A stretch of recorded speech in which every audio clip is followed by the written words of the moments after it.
ऐसा सवाल जो हर प्रेग्नेंट कपल के मन में आता है, लेकिन वो या तो पूछने से डरते हैं या फिर उन्हें शर्म आती है। वो ये है कि क्या प्रेगनेंसी में आपस में संबंध बनाना यानी हस्बैंड वाइफ का फिजिकल रिलेशन बनाना सेफ है या नहीं। कई लोग ये सोचते हैं कि कहीं इससे बच्चे को चोट तो नहीं लग जाएगी, या फिर इससे अबॉर्शन का या प्री टर्म लेबर का रिस्क तो नहीं होगा, या फिर और कोई कॉम्प्लिकेशंस तो नहीं हो जाएगी।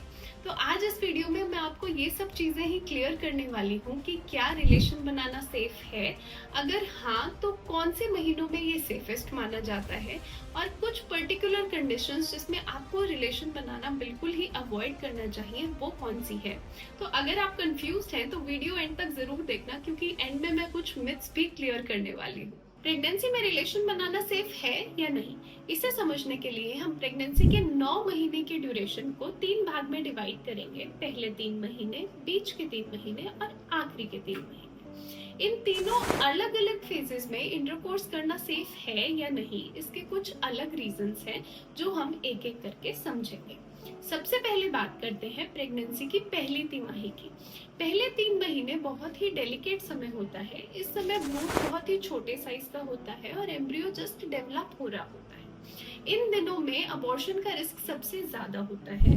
हार्मोनल चेंजेस की वजह से सर्विक्स, बच्चेदानी का जो मुंह होता है वो बहुत ही सॉफ्ट होता है। इंटरकोर्स के दौरान पेट के निचले हिस्से में दबाव पड़ने का भी रिस्क रहता है। तो इन सब चीजों को देखते हुए अगर पहली तिमाही, पहले 3 महीने में रिलेशन बनाना अवॉइड किया जाए तो वो प्रिकॉशनरी मेजर की तरह सेफ रहेगा। अब बात करते हैं प्रेगनेंसी की दूसरी तिमाही यानी चौथा, 5वां और 6ठा महीना। इस फेज को हनीमून फेज ऑफ प्रेगनेंसी भी कहा जाता है। ऐसा क्यों? क्योंकि इस समय डिस्ट्रेसिंग सिम्टम्स जैसे नॉजिया, वॉमिटिंग, मन खराब होना, ये सब कुछ हद तक कम हो जाते हैं। इस दौरान सेक्सुअल इंटरकोर्स भी जनरली सेफ माना जाता है, तो उस समय अबॉर्शन का रिस्क भी कम हो जाता है। तो जनरली प्रेगनेंसी की दूसरी तिमाही में इंटरकोर्स करना सेफ माना जाता है। अगर आपको पहले कोई कॉम्प्लिकेशंस नहीं है, करंट प्रेगनेंसी में कोई कॉम्प्लिकेशंस नहीं है, आपके डॉक्टर ने क्लियरेंस दी है, तो बीच के 3 महीनों में आप इंटरकोर्स सेफली कर सकते हैं। आखिरी के 3 महीने यानी 7वां, 8वां और 9वां महीना, इसमें 7वें और 8वें महीने में बच्चे की जो सांस लेने की क्षमता होती है, जो लंग्स होते हैं, वो फुली मैच्योर नहीं होते। बच्चे का वजन भी कम होता है। तो अगर 7वें या 8वें महीने में डिलीवरी होती है तो उसे हम प्रीटर्म डिलीवरी बोलते हैं, जिसमें बच्चे को हॉस्पिटल एडमिशन और बाकी रिस्क का खतरा रहता है। तो इस समय में प्रीटर्म लेबर नहीं हो, इस वजह से हम इंटरकोर्स अवॉइड करने की सलाह देते हैं, क्योंकि स्पर्म्स में कुछ लिटिक एंजाइम्स, लिटिक यानी जो तोड़ने की क्षमता रखते हैं, वो लिटिक एंजाइम्स होते हैं। अगर वो सर्विक्स यानी बच्चेदानी के मुंह के कांटेक्ट में आते हैं तो वो समय से पहले बच्चेदानी के दर्द शुरू कर सकते हैं, जिस वजह से प्रीटर्म डिलीवरी का रिस्क हो जाएगा। इसलिए 7वें और 8वें महीने में आपको इंटरकोर्स अवॉइड करना चाहिए। सीमन में प्रेजेंट ये लिटिक एंजाइम्स यानी जो मैंने बोला सेल्स को तोड़ने की क्षमता रखते हैं, वो एंजाइम्स एक्चुअली 9th मंथ में आपकी लेबर को स्टार्ट करने के लिए बेनिफिशियल हो सकते हैं, क्योंकि ये बच्चेदानी का रास्ता खोलने में हेल्प करेंगे। तो जनरली 9th मंथ में इंटरकोर्स करना हम लोग एडवाइज करते हैं।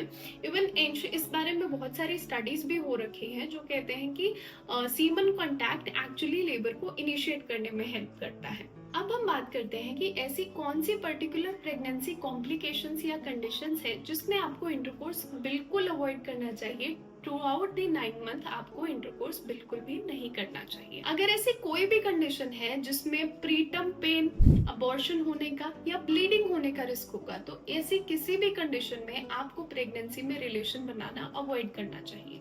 इसमें से कुछ कंडीशंस हैं। अगर आपका प्लेसेंटा यानी आंवल लाल नीचे है, लो लाइन प्लेसेंटा या प्लेसेंटा प्रीविया है, तो ऐसे में इंटरकोर्स की वजह से ब्लीडिंग ट्रिगर हो सकती है, तो ऐसे केस में आप इंटरकोर्स अवॉइड करें। Number 2, short cervix. अगर आपके बच्चेदानी का जो मुंह है, सर्विक्स है, वो छोटा है, लेस देन 2.5 सेंटीमीटर है, या फिर आपको बच्चेदानी के मुंह पर स्टिचेस यानी सर्वाइकल स्टिचेस लिए गए हैं, तो ऐसे में भी आप इंटरकोर्स अवॉइड करें। नंबर 3, अगर आपको previous history of multiple abortions है, यानी पहले भी आपके बार बार गर्भपात हो चुके हैं, तो ऐसे में भी आपको रिलेशन अवॉइड करना चाहिए। नंबर 4, अगर आपको इस करंट प्रेगनेंसी में भी ब्लीडिंग या लीकिंग की हिस्ट्री है, बार बार आपको शुरुआती महीनों से अभी तक ब्लीडिंग, स्पॉटिंग ब्लीडिंग या फिर बच्चे के पीछे कोई ब्लड की कलेक्शन है, तो ऐसे केसेस में आपको इंटरकोर्स अवॉइड करना चाहिए। नंबर 5, अगर आपको किसी भी वजह से आपके डॉक्टर ने इंटरकोर्स करने का मना किया है, तो वो सिंगल मोस्ट इंपॉर्टेंट इंडिकेशन होगा कि आपको ऐसा अवॉइड करना है। अब आपकी एक बहुत बड़ी गलत फहमी मैं दूर कर देती हूँ कि क्या रिलेशन बनाने से बच्चे के सिर पे चोट लग सकती है। तो ऐसा बिल्कुल भी नहीं है, क्योंकि बच्चा प्रेगनेंसी के दौरान पेट के अंदर बच्चेदानी में होता है और बच्चेदानी के अंदर भी एमनियोटिक सैक में पानी से घिरा हुआ होता है, तो वो बिल्कुल वेल प्रोटेक्टेड रहता है, उसके सिर पे चोट इससे नहीं लग सकती है। सेफ इंटरकोर्स के लिए कुछ जरूरी टिप्स आप सभी लोग जान लें। बिना अपने डॉक्टर की क्लियरेंस के कभी भी रिलेशन नहीं बनाएं। एक बार अपने डॉक्टर से ये चीज जरूर डिस्कस करें। नंबर 2, एक कंफर्टेबल पोजीशन चूज करें जिससे आपके पेट के नीचे के हिस्से पर दबाव नहीं पड़े। नंबर 3, डीप पेनिट्रेशन आप अवॉइड करें।